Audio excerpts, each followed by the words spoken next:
To my channel Supriya homely kitchen. আজ আমি আপনাদের কাছে নিয়ে এসেছি কাঁকরোলের একটা নতুন রেসিপি। নতুন কি জানি না, আপনারা ট্রাই করেছেন কি জানি না, আমি তো দুবার বানিয়েছিলাম, এইটা নিয়ে তিনবার বানিয়েছি, তো আপনাদের সাথে শেয়ার করলাম। মজা খেতে খুব, ওই জন্য আপনাদের সাথে শেয়ার করলাম। তো আমি কড়াই বসিয়েছি, কড়াইতে তেল দিয়ে দিয়েছি, আর এই কাঁকরোলটা আমি নুন হলুদ মাখিয়ে রেখেছি, এটা এবার এর উপরে দিয়ে দেবো।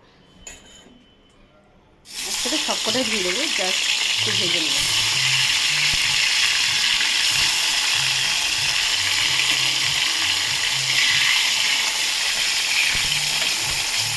জাস্ট একটু তেলের উপরে ভেজে নেবো। দেখুন বন্ধুরা, আমার এটা ভাজা হয়ে গেছে, জাস্ট একটু ভেজে নিয়ে এসে ভেজে নেওয়া। এটাকে আমি তুলে দিই।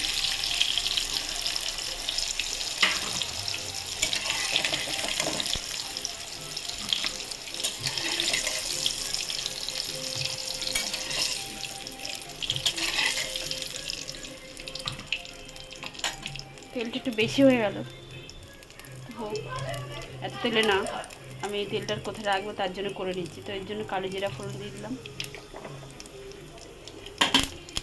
আর একটা কুচি করা পেঁয়াজ।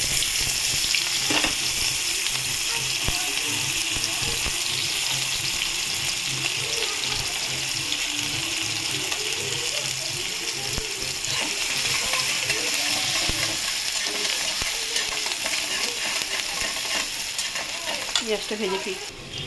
তো দেখুন পেঁয়াজটা মোটামুটি আমার ভাজা হয়ে গেছে। এখানে আমি একটু শুকনো মশলা নিয়েছি, লঙ্কার গুঁড়ো, হলুদের গুঁড়ো, জিরের গুঁড়ো, ধনের গুঁড়ো দিয়ে দিলাম। সামান্য জল ঢেলে দিলাম। তোমার গ্যাসের ফ্লেমটা আস্তে দিয়ে দিলাম।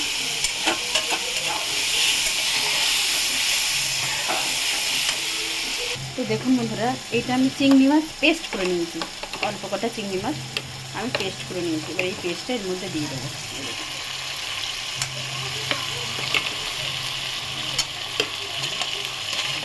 সব দিয়ে ঠিক দেখুন সবটা দিয়ে দিয়েছি। দিয়ে এটাকে এবার এরকম এরকম এরকম এরকম এরকম করে করে এখানে নিতে হবে। চিংড়ি মাছ তো জড়ে জড়িয়ে যাচ্ছে, এরকম না যদি হয় আপনারা হাতা নেবেন, হাতা নিয়ে এরকম এরকম করবে।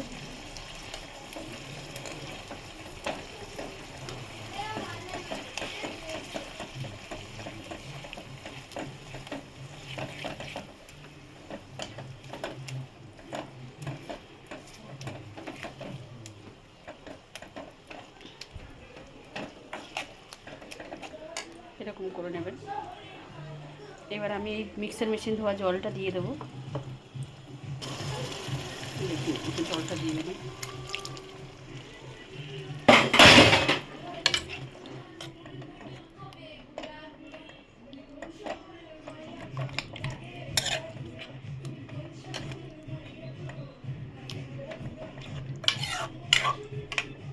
গ্যাসটা ধরে দিই, জলটা কমিয়ে ফিরছি। তো দেখুন বন্ধুরা, এই অবস্থায় আমি ভাজা এটা দিয়ে দেবো। সব দিয়ে তারপরে এর সাথে হয়ে যাবে। সামান্য একটু নুন দিয়ে দেবো,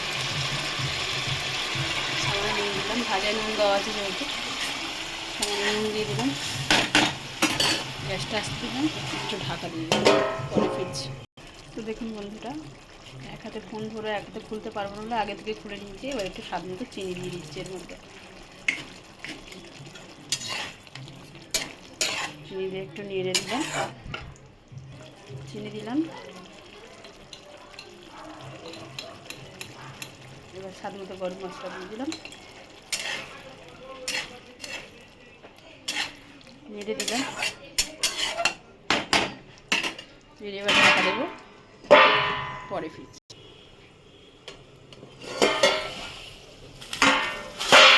তো দেখুন বন্ধুরা, আমার রান্নাটা রেডি, পুরোপুরি রেডি। তো আপনারা ট্রাই করবেন, ট্রাই করে কমেন্ট সেকশনে কমেন্ট করে জানাবেন রান্নাটা কেমন হয়েছে। আমার চ্যানেলটা লাইক অ্যান্ড সাবস্ক্রাইব করে দেবেন। Thank you for watching.